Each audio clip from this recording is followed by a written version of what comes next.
Trésor, mémoire de radio, présente. 13 mémoire de radio, presente. 13 mémoire de radio, presente. 13 mémoire de radio, presente.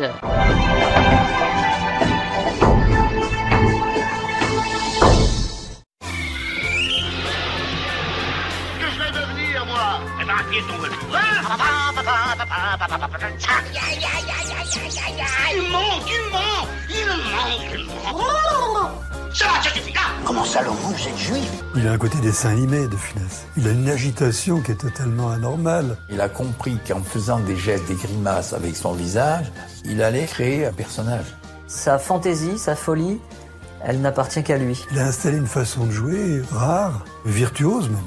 Dans nos esprits, De Funès est indissociable de Bourvil, tellement leur association dans Le Cornio et la Grande Vadrouille fut exceptionnelle. C'est des souvenirs d'enfance, c'est des souvenirs de soirées devant la télé à regarder leurs films. C'est rentré dans une sorte de patrimoine français du rire. Et ils font partie de nos vies en fait. Venez, allons. Il faut que je m'y habitue. Allons, venez, bon sang. Ces types sont d'une telle dimension que bon, ils mijotent, et puis quand ils trouvent le sujet ou le truc, ils les lancent, c'est fini. Mais dites donc, vous ne croyez tout de même pas que je vais vous trimballer sur mon dos? Allons, ne perdons pas de temps, bavard. Allez, en avant, allons. C'est fini, oui.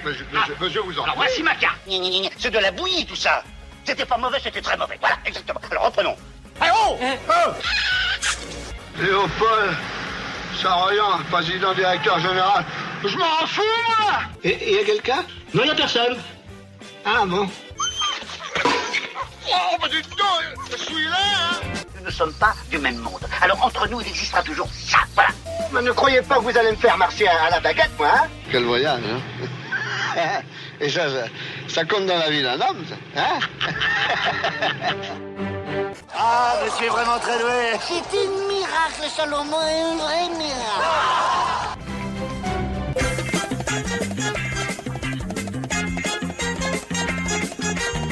Vous savez que le gendarme est à la nation ce que le chien de berger est au troupeau. Il faut souvent aboyer, parfois mordre, mais toujours se faire craindre. Vous êtes les branches, je suis le tronc. Une seule chose compte, c'est que la récolte soit bonne et que les vaches soient bien gardées. J'ouvre mes fenêtres le matin, il faisait beau, il y avait un beau soleil, et j'en vois des types qui prenaient un petit déjeuner, 4 ou 5 types là sur la terrasse, et ils disaient, alors écoutez, hein, vous me prenez 2 Funès et après je veux des ringards, hein. Que je veux pas les payer, hein. Je retourne vers ma femme, je dis, bah celui-là, le type qui avait, c'était moi. C'était moi qui étais en train d'engager. Voilà. Ça m'a toujours frappé. Je suis arrivé à Paris, on m'a dit, le lendemain, tu repars pour Saint-Tropez, voilà. Pas discuté, il m'a donné 6 000 balles pour tout le film, hein, vous voyez, il n'a pas fait fortune. Je me suis permis de vous amener un petit cadeau. Oh, non, c'est trop gentil. Pour fêter mon arrivée. Ah, oui. Nos lettres de créance, comme on dit dans les ambassades. 9 procès-verbaux entre le port ici, vous n'avez pas perdu de temps, oui. Mais le temps, c'est de l'argent, mon adjudant. Oui. On m'a dit, tu vas pas tourner le gendarme Saint-Tropez, bah. Arrête de tourner des conneries, quoi. Toi, quand même. Comme à la parade. Dites-moi, ma soeur, je suis en panne un peu plus loin, alors auriez-vous la bonté ou la charité? Bien sûr, mon fils. Merci, ma soeur.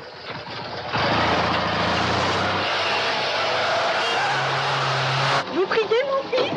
Ben non, oui, et que Dieu nous ait en sa sainte protection. Les voies du Seigneur sont impénétrables. Lui seul connaît la route. Ben, tant mieux. Je suis un petit peu myope. Mère supérieure me taquine toujours à cause de cela.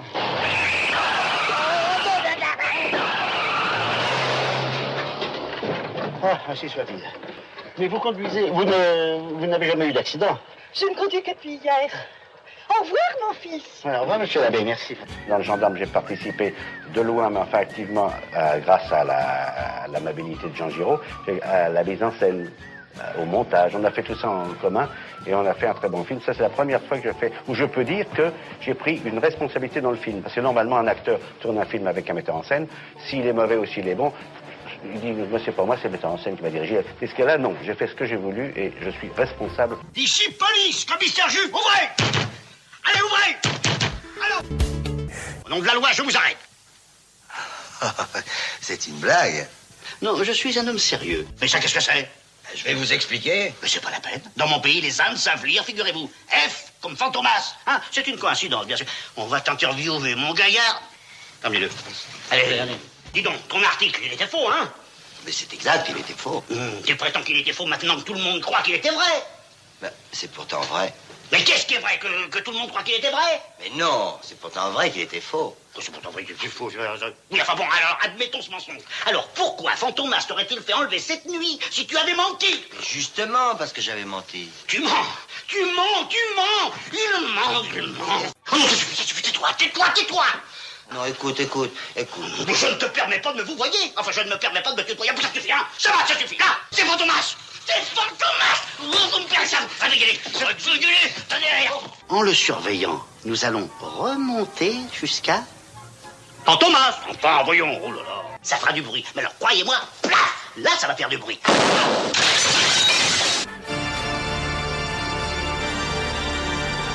Oui, c'est bien moi, Fantomas. Je vais être bientôt le maître du monde.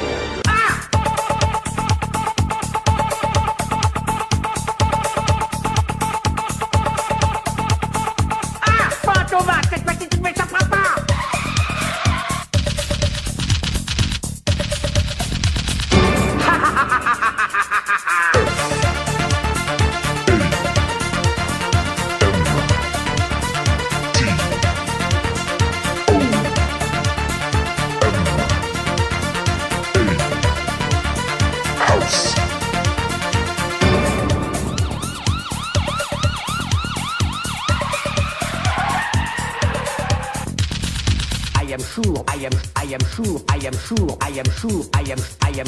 I am sure, mais alors I am tout à fait sure que c'est un coup de Fantomas. Ah, c'est pas possible. C'est pas possible.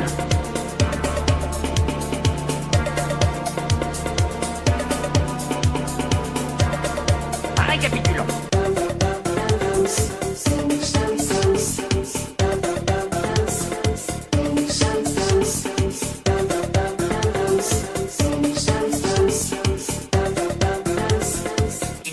Nous échapper.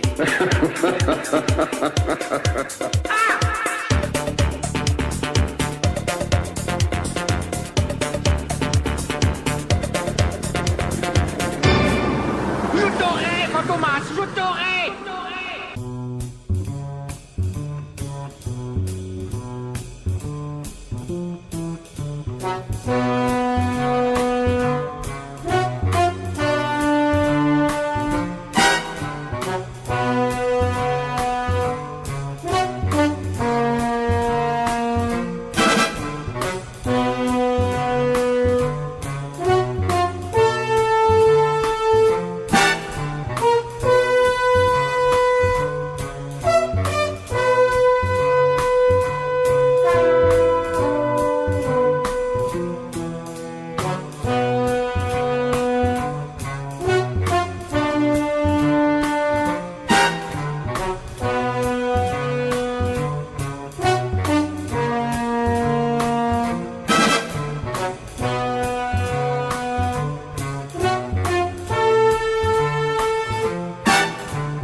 C'est une catastrophe.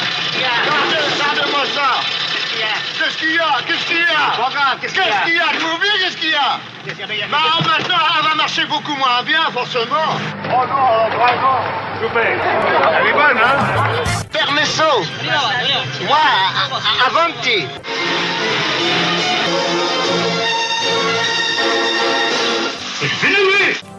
Absolument démentiel. Quel Paris? Eh ben, couvert mais chaud. Ah ben c'est rigolo, maintenant je vous entends très bien. Comme si on était tout près l'un de l'autre. Et y a quelqu'un? Non, y a personne. Ah bon? C'est pas possible. Où sont ces têtes? Ils sont dans la chambre, voilà. Dites donc, pendant que je vous ai là, vous m'avez foutu dans un drôle de pétrin, vous, hein? Mais je vous en sortirai, je vous le garantis. Oh là là. Non, mais moi, je ne suis pas inquiet. Je dirais que, malgré votre succès, vous n'avez pas l'impression que c'est arrivé. Que vous avez fait l'espèce d'escroquerie, moyennant quoi, en ce moment, vous êtes à la première place. Oui, c'est un peu ça, vous Vous plaît? Monsieur, voilà, qu'y a-t-il? Je me suis taché. Ah, attendez, non, ne touchez pas, attendez.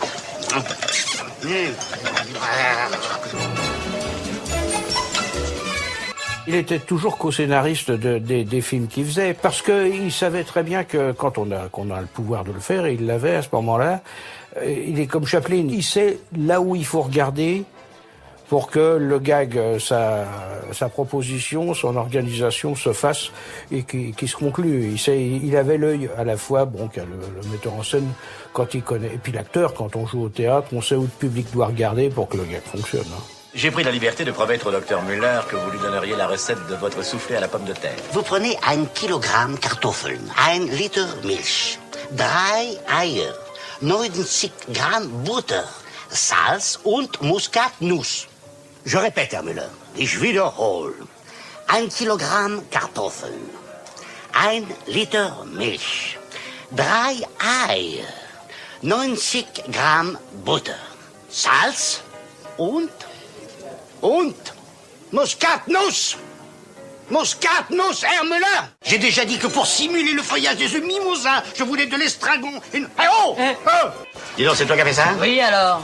Tu peux pas me répondre autrement, non? J'ai déjà dit 100 fois que pour simuler le feuillage des œufs mimosa, je voulais de l'estragon et non pas du persil. Parlez-en au chef. Je m'en fous, moi je m'en fous du chef. Qu'est-ce qu'il y a? Ça va, mon petit Marcel? Très bien. Jamais d'estragon.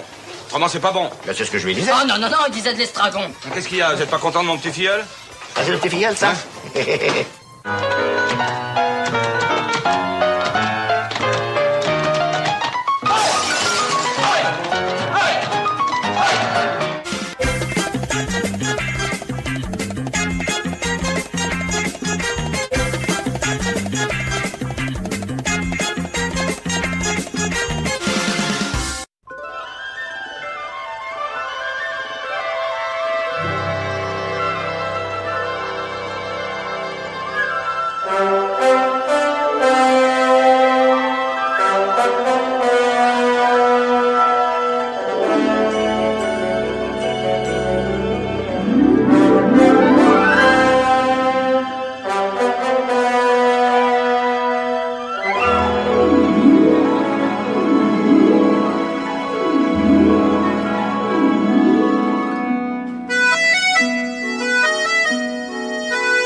La Grande Vadrouille est une histoire que j'avais dans la tête depuis pas mal d'années, qui était écrite depuis pas mal d'années, et dans laquelle les deux rôles principaux allaient merveilleusement à Bourvil et à De Funès. C'est un scénario original. C'est un scénario original, c'est une histoire originale, mais basée sur un fait divers. Je suis sollicité officiellement par mon père qui m'impose, il faut bien dire les choses comme elles sont, donc en disant voilà, de toute façon après Cornio il avait un tel succès, il peut faire ce qu'il voulait. Et donc je me suis mise au travail en effet avec Marcel Julien et mon père, tous les trois, sur la Grande Vadrouille. Allons, en route, debout, Stanislas.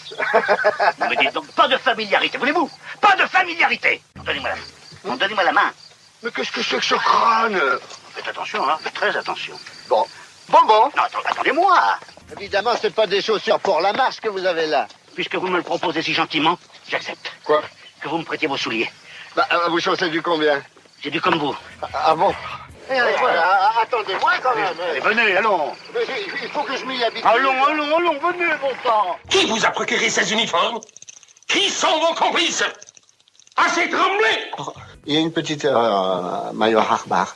C'était pas un lundi. Quand?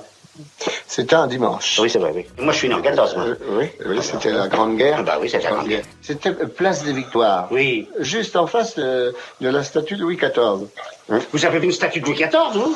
Oui. Mais c'est pas possible. Pourquoi? Bah parce qu'à cette époque-là, les Allemands avaient déjà enlevé toutes les statues. Vous avez enlevé les statues? Oui, enfin, lui, c'est rien. Die wollen mich verdummten verkaufen.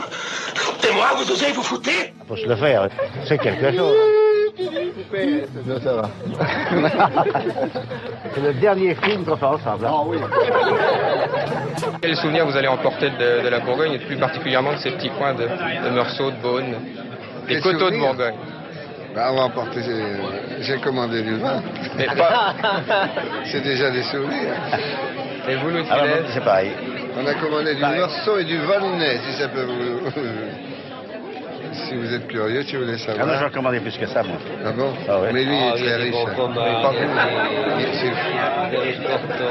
vous. C'est terrible. Il y a des bons crus dans le coin. Il est jaloux, hein. Oui, je suis jaloux, c'est embêtant.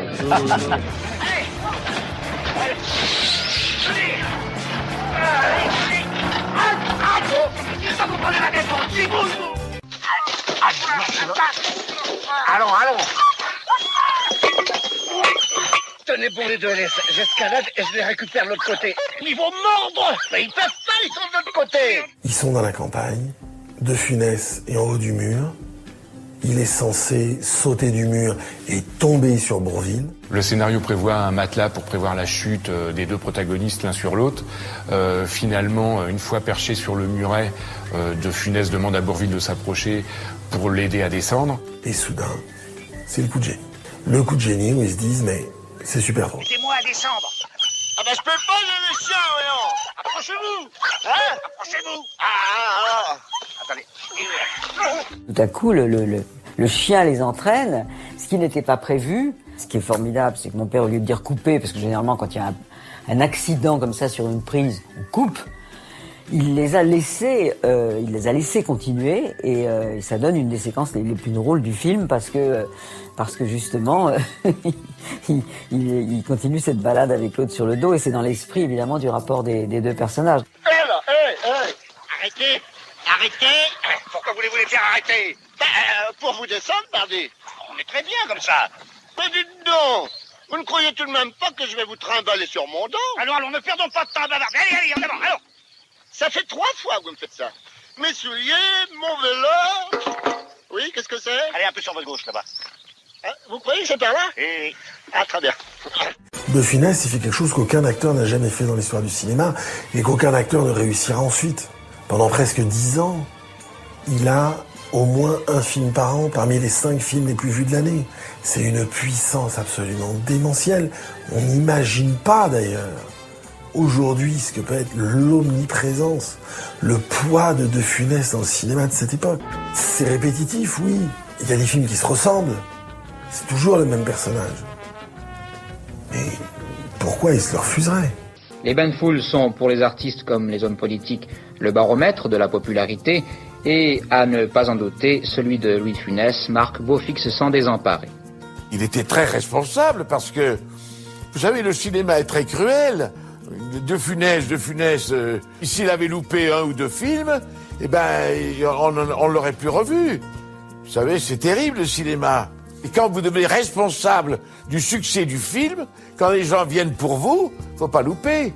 Donc, il était attentif. Et il avait bien raison. Les impôts, tout ça, c'est pour le roi. Ton Saluste, nos gens sont terriblement pauvres et... C'est normal. Les pauvres, c'est fait pour être très pauvres et les riches, très riches. C'est l'or. Il est l'or. L'or de se réveiller. Monseigneur, il est 8 heures. Oui. Il en manque une. Vous êtes sort? Tout à fait sort. Ah, ben ça alors. Regardez sous le lit. Elle est là. Regardez. Mais quoi? Vous êtes trop grand. Vous êtes mon valet, vous êtes trop grand. Alors, allez, allons. Il faut que je vois ça, moi. Voilà, là je vois ça, ça va maintenant. Non, pas là. Pas là. Là. Il n'y a pas assez de mousse. Il n'y a pas assez de cheveux non plus. Aïe, aïe, aïe, aïe, aïe, aïe, aïe, aïe, aïe, aïe, aïe, aïe, aïe. Le roi, la reine, messieurs les grands.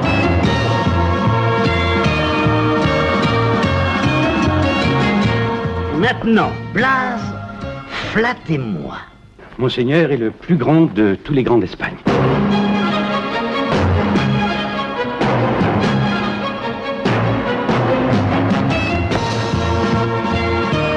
Monseigneur est un bel homme. Et comme ça, tu crois que je serais mieux, imbécile? Vous ne m'aviez pas dit que vous étiez gitane. Donnez-moi votre main. Si. Non. Si. Non. Si. Non. Vous n'êtes pas beau, elle est belle. Vous êtes un valet, c'est la reine. Elle vous aimera.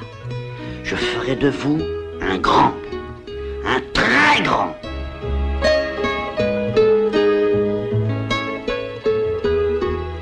Et vous êtes trop grand. Vous êtes mon valet, vous êtes trop grand. Alors, allons, allons. Il faut que je vois ça, là. Je vois pas. Voilà, là, je le vois, ça va.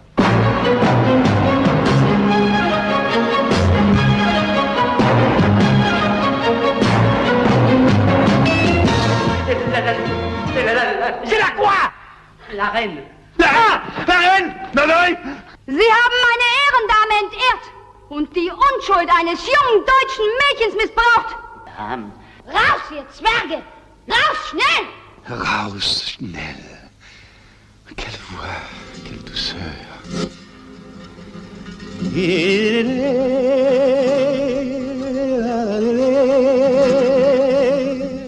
Une reine d'Espagne n'écoute pas de chansons.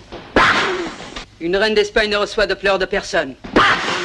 Une reine d'Espagne ne joue pas à Colin Maillard avec un gentilhomme. Voilà qui. Donne-moi là. Voilà qui. Voilà qui. Olé. Ah, madame, il faut que je vous le dise. Je vous aime.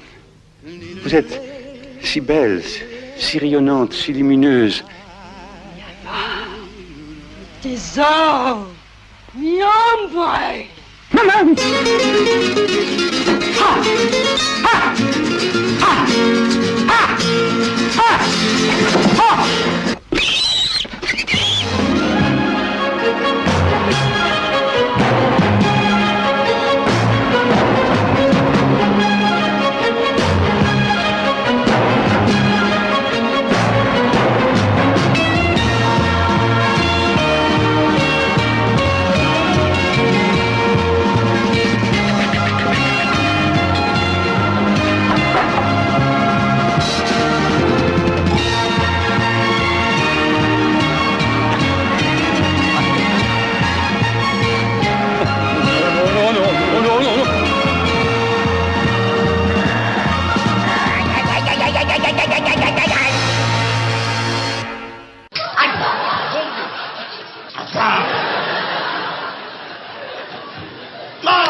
Oh bon, pas si fort, bon sang. Aïe!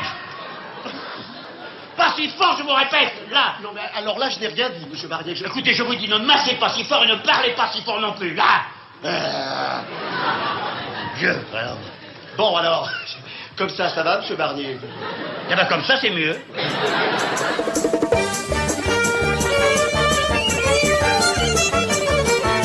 Le comédien revient au cinéma en 1973 dans Les Aventures de Rabbi Jacob, sous la direction de Gérard Houry.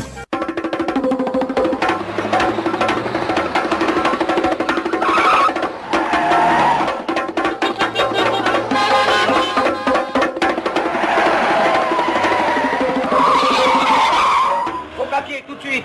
Je voyage toujours sans papier. D'ailleurs, je n'ai ni permis de conduire, ni carte grise, ni assurance, ni vignette. Comment vous appelez-vous? Victor Pivert, comme l'oiseau.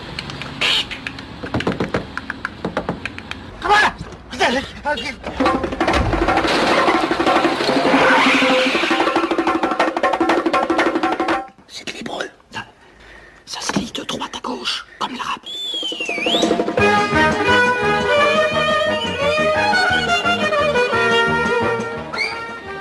Monsieur ne m'avait pas dit que monsieur était juif? Parce qu'hier je ne l'étais pas, voilà.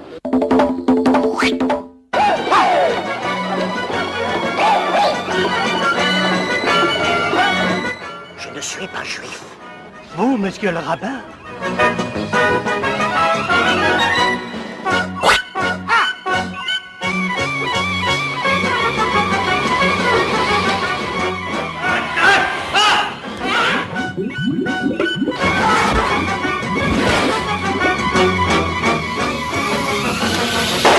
Pivert, comme un moiseau comme le pivert.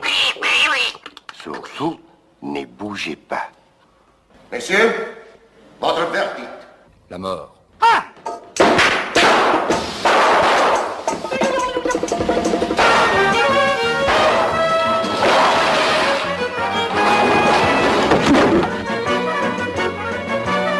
Victor, ne pars pas le jour du mariage de ta fille. Tu m'entends, Victor? Moi aussi je marie ma fille. Félicitations. C'est pas ma fille. La mariée, elle est noire. Elle est noire. Et moi, regardez comment je fais. Ma voiture! On m'a volé ma voiture! Où ça? Là-bas! Les flics pour ça! Allons, vite! Allez, Au voleur! Attrapez-les! Mon bateau! On m'a volé mon bateau! Au voleur! Attrapez-les! Mon chapeau, j'y vois rien! Attends, ça va bien! Mon chapeau!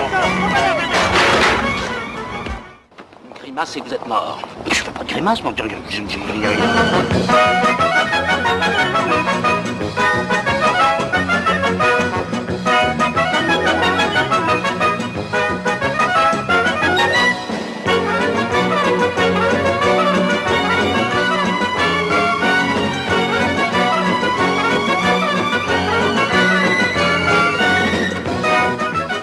C'était un miracle, Salomon, un vrai miracle.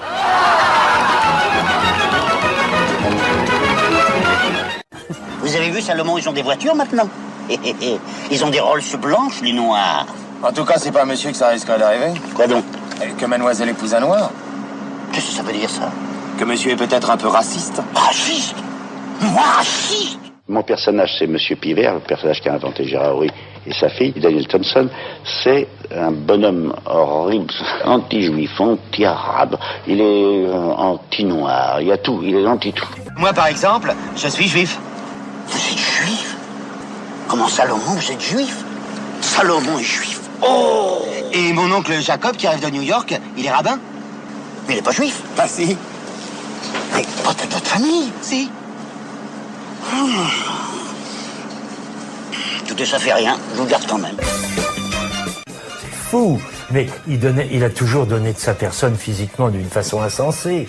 J'étais sidéré de voir ce monsieur à son âge sauter en l'air dans tous les coins. Il n'arrêtait pas, Silence! Rabbi Jacob, elle va danser!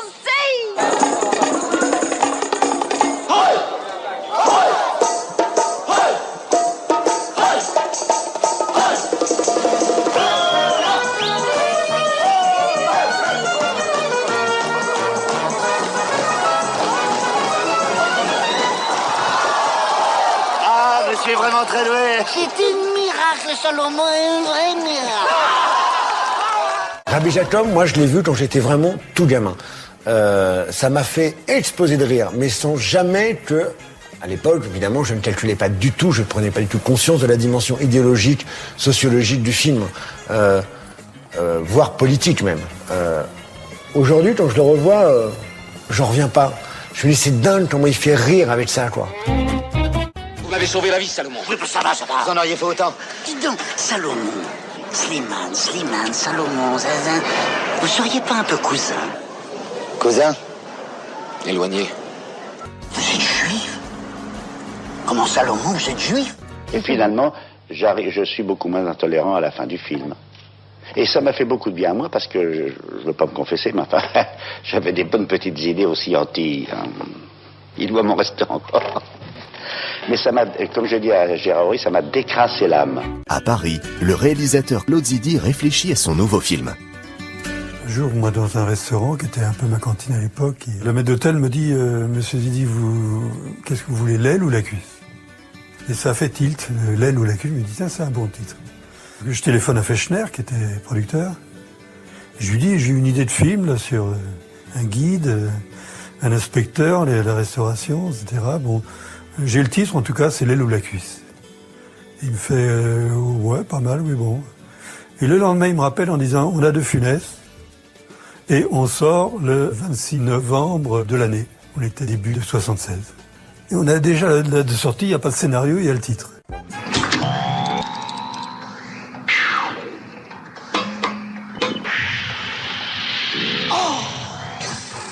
Coluche, c'est bien. Ah, formidable. C'est très très bien entendu. On m'a dit que vous restiez Et sur vous le plateau verrez. quelquefois pour le voir tourner, même Bien dans sûr, les plans bien sûr, oui. où vous n'étiez pas. C'est une vraie nature, c'est un... Je suis sûr que c'est un futur, enfin, dans pas longtemps, un très grand numéro 1. Le duo De Funès-Coluche apparaît alors comme un véritable passage de témoin entre l'ancienne et la nouvelle génération. Qu'est-ce que c'est? C'est ma montre. Mais pourquoi elle sonne? C'est l'heure de ma piqûre. Eh ben, je vais t'affaire. Hein? Ah non! Ah, non! Ah non! Faut te soigner! Allez! Ah non! Ah non! Oh là là! Oh, ma montre! Oh non, bah, allez, chez ma montre. Oh non! Pourquoi tout le temps moi, alors? Gérard! Gérard! Aïe! C'est pas froid. J'aimerais passer ma commande, s'il vous plaît. Permettez-moi, cher monsieur, mais vous semblez tellement les apprécier, la maison vous offre une 12aine supplémentaire. Elles sont excellentes, n'est-ce pas? Ah, mais elles sont bonnes, je vous remercie. Ma commande, s'il vous plaît.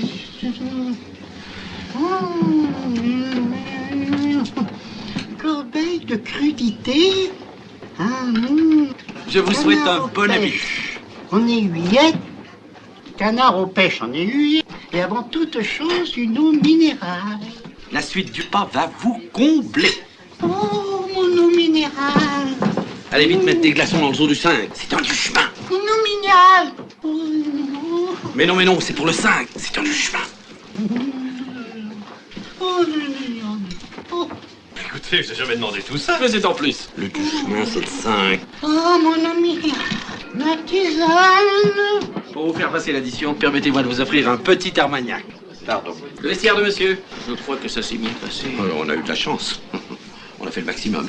Heureusement que vous l'avez reconnu. Oh, mais moi, le du chemin, je les repère à 100 mètres. Ils peuvent plus m'avoir. Faut recommencer à manger, monsieur Duchemin. Regardez comme c'est bon. Oh non, plus tard, oh non, plus tard. Je vais vous faire 2 petites piqûres pour vous donner de l'appétit. Oh non, pas de piqûre, hein. C'est impossible. Le médecin me l'avait promis. C'est lui qui les a ordonnées. Menteuse. Oh, pas de piqûre, je ne supporte pas les piqûres. Docteur. Piqueuse. Docteur. Docteur. Docteur. Ah bah tu vas déjà mieux. Il y en a encore une, monsieur Duchemin. Encore une. Encore une. Ah, tu vas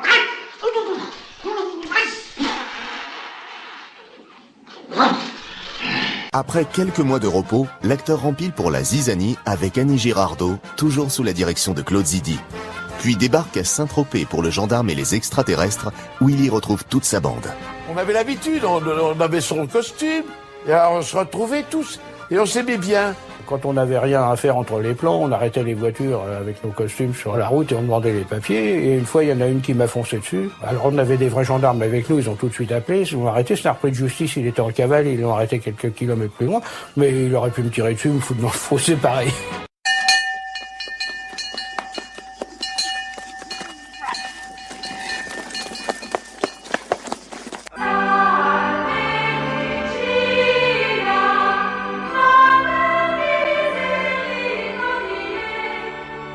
Requiem aeternam dona es Domine de profundis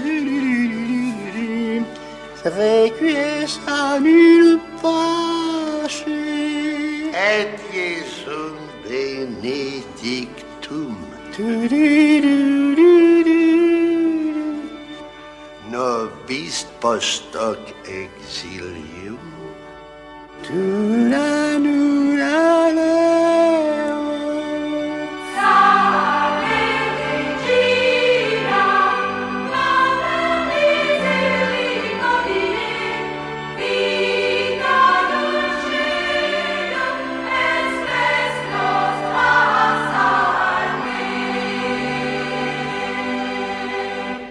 C'était très joli.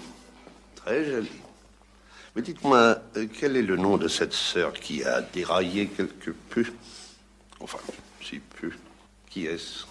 C'est sœur Marie Cruchotte, qui nous revient de Terre-Neuve.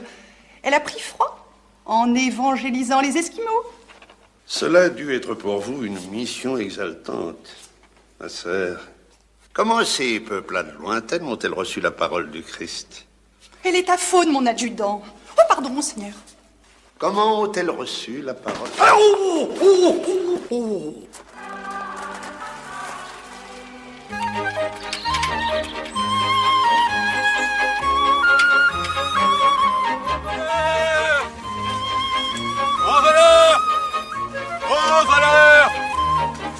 Qu'est-ce qu'il y a, mon fils? Mon fils, qu'est-ce qu'il y a? Ah, ma sœur, c'est un type qui m'a piqué un bidon d'huile dans ma station-service. De l'huile? De l'huile. Où est-il? Il s'est caché là dans la chapelle. On y va. Au voleur. On y va. Oh. On y va.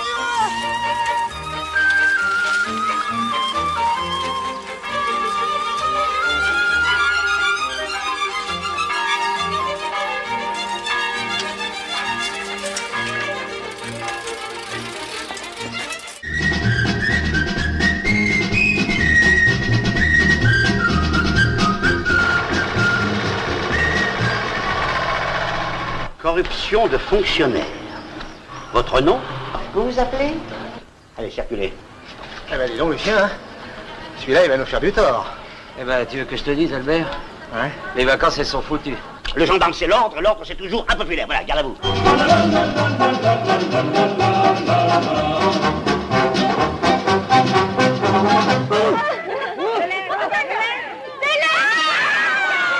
Mais enfin, papa, j'essaie d'être à la mode, d'être comme tout le monde, quoi. Oh, mais tu n'es pas comme tout le monde. Tu es ma fille. Oh, justement, si tu crois que c'est drôle. Non, bah dis donc. Mais qu'est-ce qu'il y a?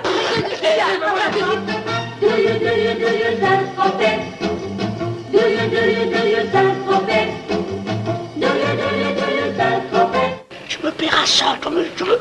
Bande de petits voyous. Vous allez me le payer cher. Mais du calme, mon vieux, vous le passerez pas. Je penserai pas quoi?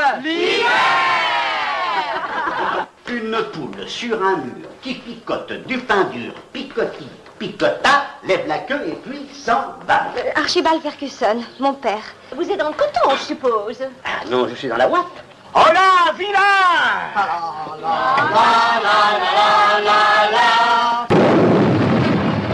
Mes hommages, chère madame.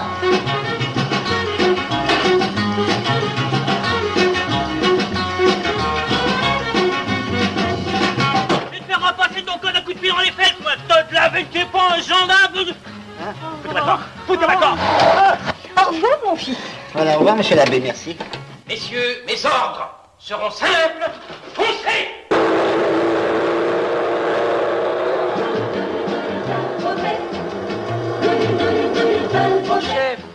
Chef, une étoile de mer, chef.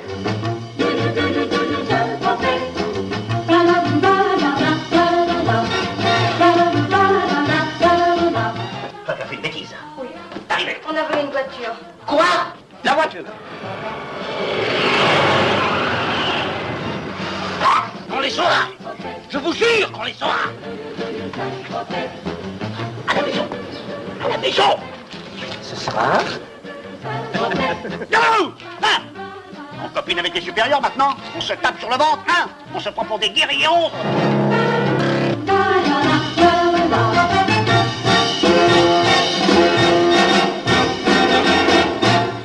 Trompez! Messieurs, attention, heure H, demain 11h30.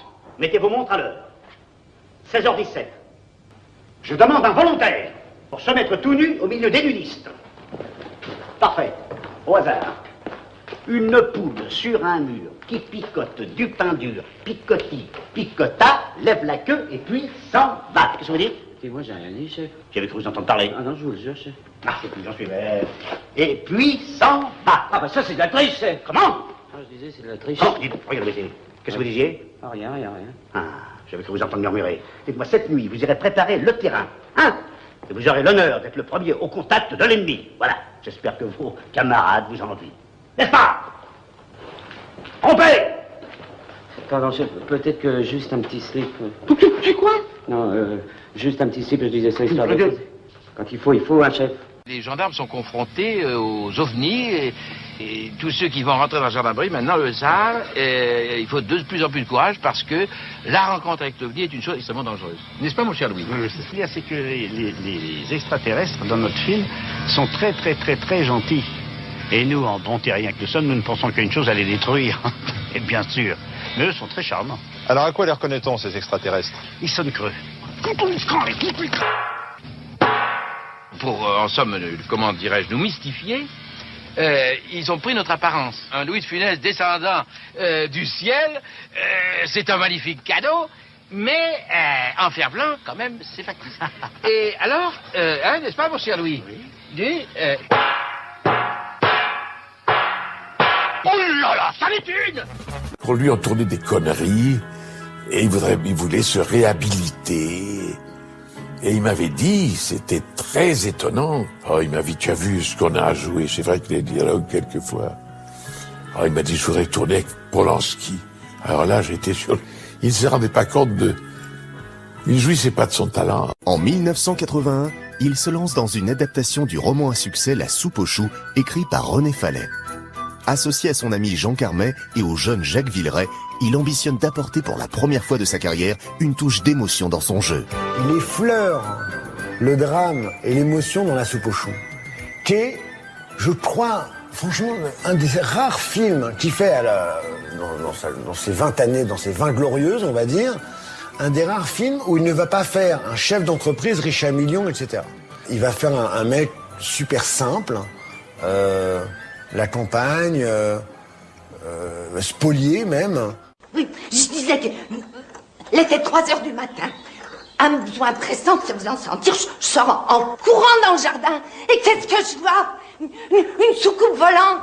Oh oui.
Nous en avons déduit que votre soupe était une soupe nommée plaisir. Nous mettons le sourire à l'essai. C'est une révolution. Dis-moi, mon bé, c'est c'est encore dans notre petit coin à nous, loin des malfaisants, qu'on est encore le mieux pour attendre la mort. Mais le film va dérouter de nombreux fans de l'acteur, tant il fait le grand écart en quelques secondes entre émotion et humour graveleux.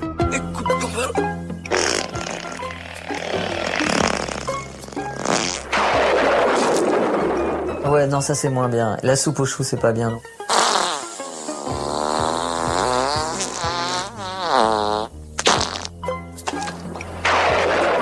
C'est un peu surréaliste, quoi, mais non, c'est vraiment trop nul. Mais bon, c'est pas grave. On s'en fout, c'est De Funès, quoi, on lui pardonne tout.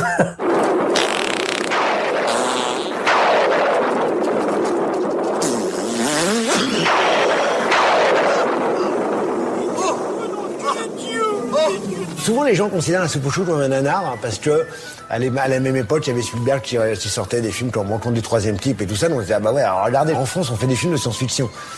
Mais c'est pas un film de science-fiction, La soupe aux choux, c'est une fable. Comme le roman en était une, d'ailleurs. C'est une fable, faut le prendre pour tel.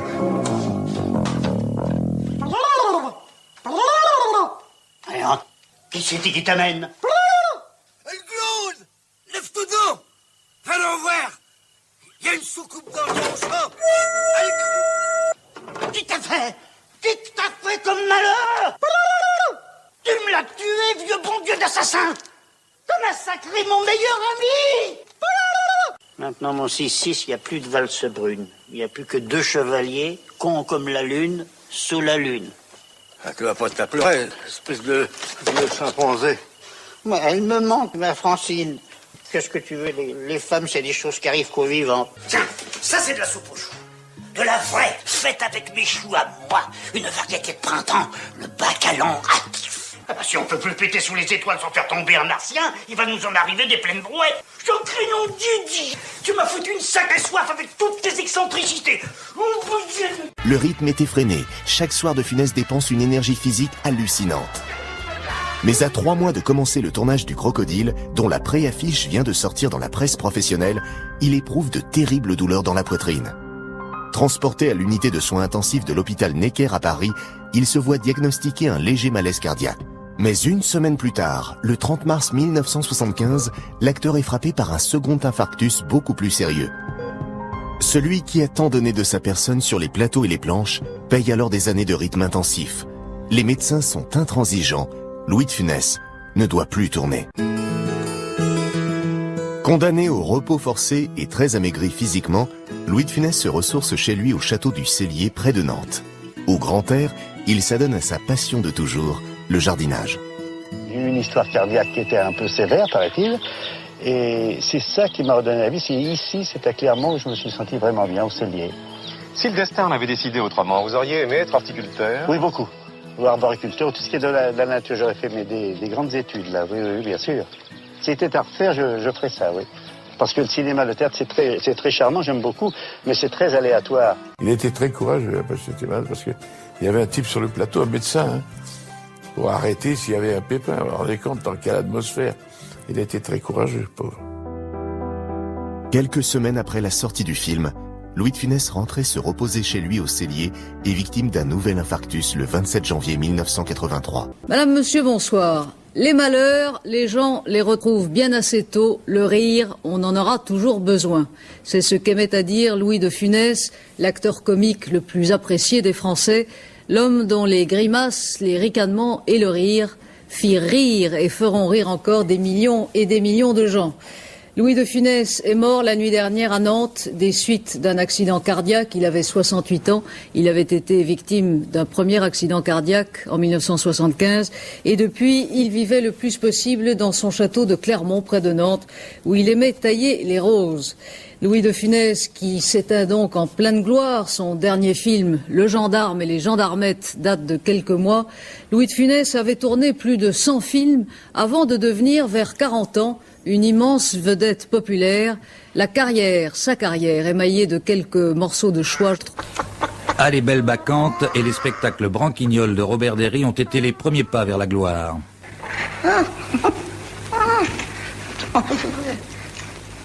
Les menottes. Christian. Au théâtre, il y eut le grand succès d'Oscar, qui deviendra un film de Molinaro. Nous allons faire une surprise à toilette. Je veux dire à la fille. Vous allez aller chercher ses bijoux. Et vous les lui offrirez comme cadeau de fiançailles. Alors de cette façon, sa mère ne pourra plus rien vous refuser. Vous croyez? Mais je vous le garantis. En 1964, Jean Giraud, qu'il avait déjà employé dans Pouic Pouic, va offrir à De Funès le premier film de la série des gendarmes. C'est l'explosion de sa popularité. Oui, 10 ans, j'ai 10 ans. Et voilà, c'est reparti, il suffit que je sois là, c'est fini. Quoi? 618. Quoi? C'est vraiment grâce à ça. C'est vraiment beau, qu'est-ce que... Quelquefois on disait mais il est pas commode. Non, c'est un homme qui était très timide et alors s'il ne vous connaissait pas bien, il avait une peur, il avait une panique. Mais dès qu'il vous connaissait bien, dès que vous deveniez un ami, alors c'était un enchantement parce que chaque minute cet homme voyait quelque chose de drôle que vous n'aviez pas perçu et il vous le transmettait. Alors pleurer de rire avec lui. Je connaissais comme homme et c'était un homme, lorsqu'il était à l'aise, qui était vraiment très charmant. Simple, avec moi, avec les gens, aimant la vie du pays. Il était un de vos fidèles? Alors, au point de vue paroissien, c'était un paroissien comme les autres, et très fidèle, lui. C'était un chrétien, il pratiquait régulièrement. Il avait une foi très profonde.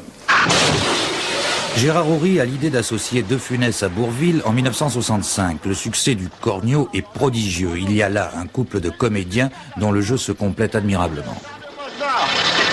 Qu'est-ce qu'il y a? Qu'est-ce qu'il y a? Qu'est-ce qu'il y a? Vous oubliez qu'est-ce qu'il y a?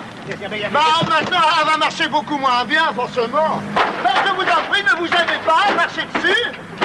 Oh là là, c'est pas grave. C'est pas grave, vous en avez de bonnes, c'est pas grave. Qu'est-ce que je vais devenir, moi? Eh ben, un piéton, oui. Hein? Mais mes vacances sont foutues, je partais pour l'Italie. Écoutez, prenez l'avion, ça va plus vite. C'est mon vrai comique, c'est-à-dire un comique de situation. Vous savez, la situation, c'est toujours la plus grande situation du monde. C'est un monsieur qui lit son journal avec une chaise, quelqu'un s'approche, on lui fout une bombe là-dessous, et lui, il tourne les pages, il n'y a pas de...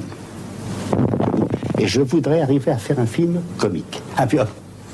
Et je voudrais arriver à faire un film muet. Muet, mais c'est très difficile à écrire, mais pas muet comme du temps du muet. Muet avec tous les bruits, les sons, mais où les gens, s'ils n'ont pas à parler, s'ils mangent, pourquoi voulez-vous qu'ils parlent? En 1967, la Grande Vadrouille battra tous les records de recettes. C'est sans doute pour De Funès le sommet d'une carrière qui compte une centaine de films de valeur très inégale. Non, monsieur, on bavarde. Vous bavardez toujours. Là, soyez avec nous. Vous avez la langue bien pendue, bon sang.